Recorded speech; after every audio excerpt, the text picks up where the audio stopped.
제31화 내우외환의 관우. 관우는 협객의 기질이 있었습니다. 젊은 시절 소금장수를 하다가 토호를 죽이고 유비에게 몸을 의탁하였다는 전설같은 이야기도 전해지고 있는 인물이었습니다. 관우는 인생의 갈림길에서 계산을 하는 타입이 아니었습니다. 관우의 선택 기준은 간단했습니다. 유비에게 도움이 되는 일이면 하는 것이고 해가 되는 일이면 죽인다 해도 거부하는 것이었습니다. 하지만 관우와 같은 인물은 아주 드문 경우였습니다. 관우에게 항복한 우금과 우금의 부하들처럼 목숨을 구걸하는 것이 일반적인 일이었습니다. 방덕은 예외적인 인물이었습니다. 관우 부하들의 경우도 마찬가지였습니다.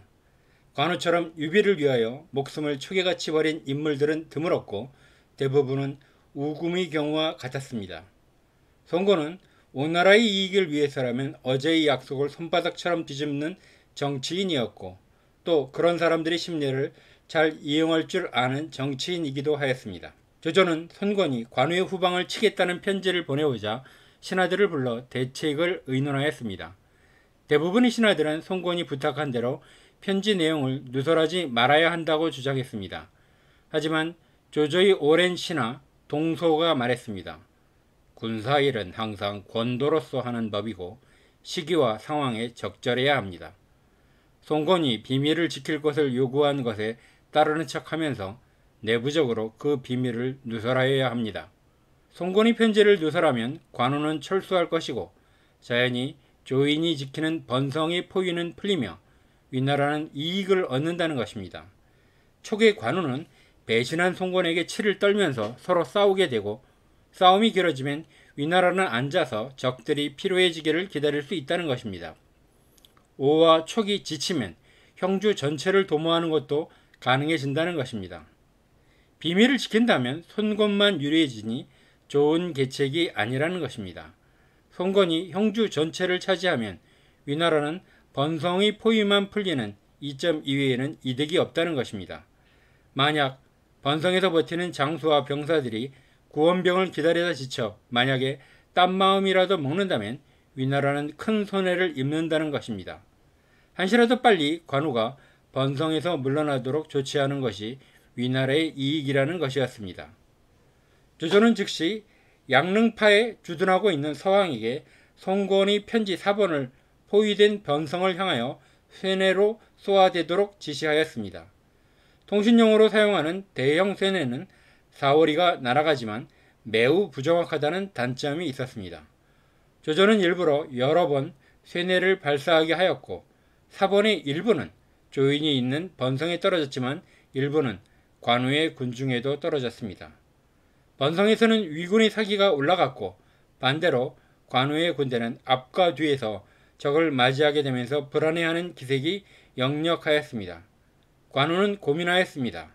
함락 직전의 번성에서 철수하기에는 너무나 아쉬웠습니다.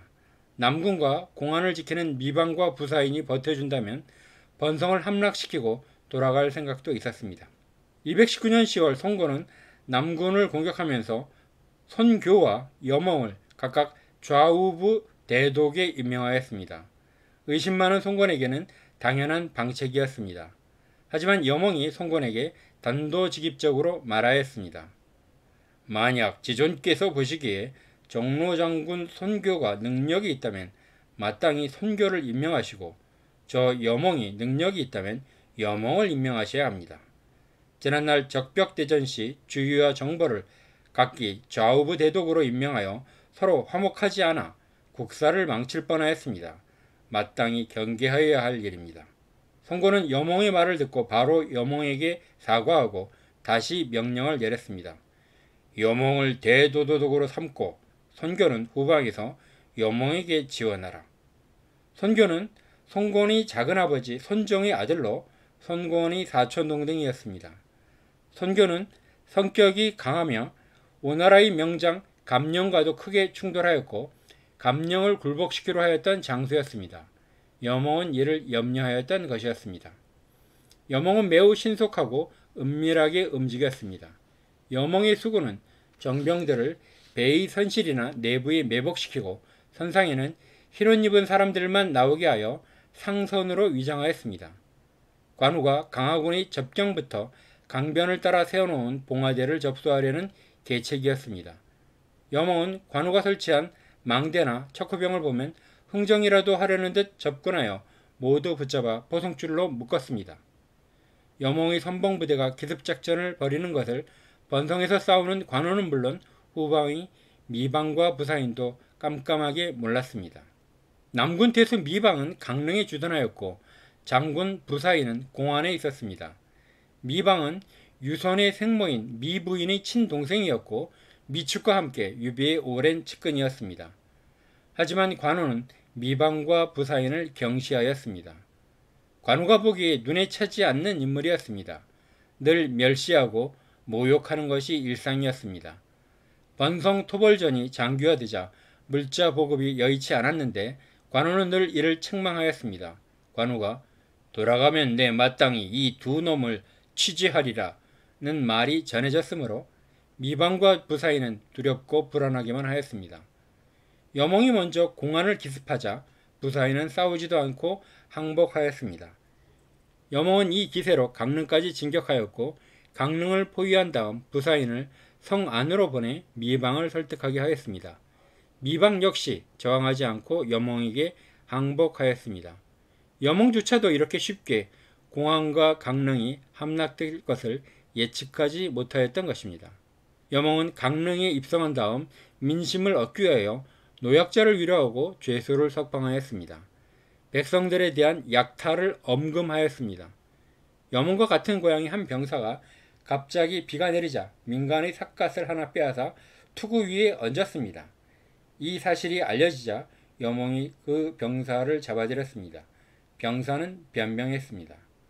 저는 갑옷이 나라에서 지급한 곡물이었으므로 이를 보호하고자 민가에서 잠깐 삿갓을 빌렸을 뿐입니다. 여몽은 눈물을 흘리며 병사를 참수하였습니다. 강릉의 민심은 여몽에게로 기울어졌습니다. 조조가 번성에서 포위당한 조인을 위하여 직접 나서겠다고 하자 환계가 말했습니다.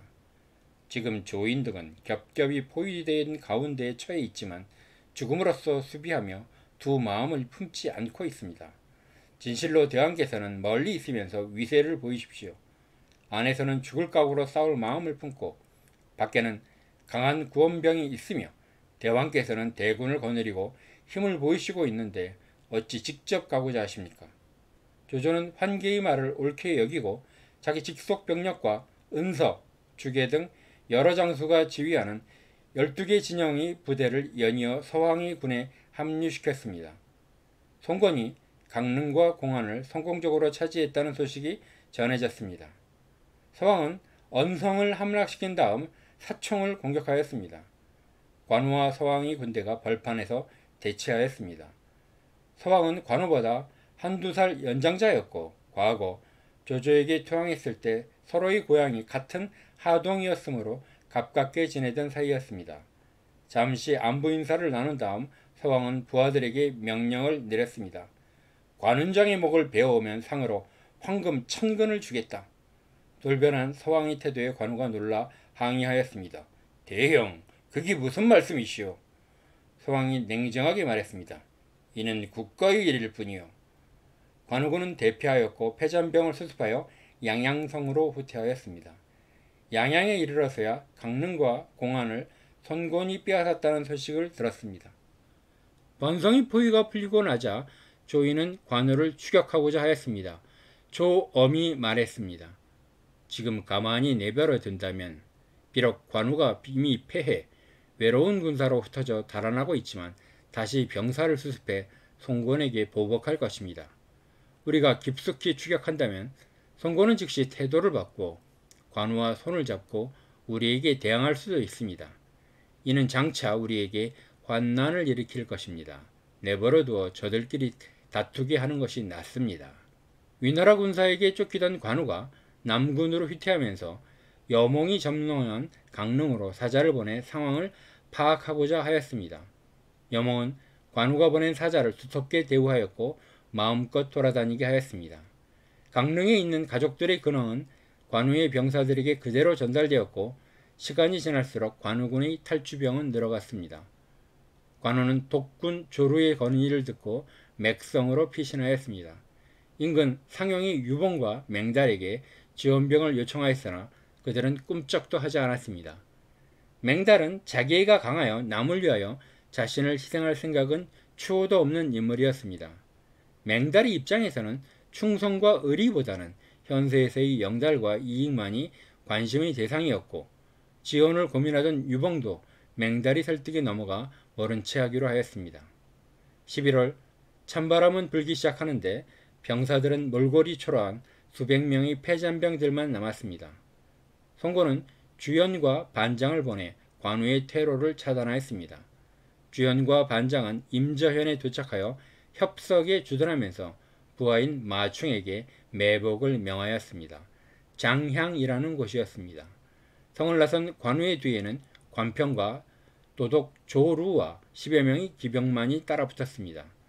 장향 골짜기에 들어서자 매복한 마충과 수백 명의 오군들이 갈고리와 그물을 던졌습니다.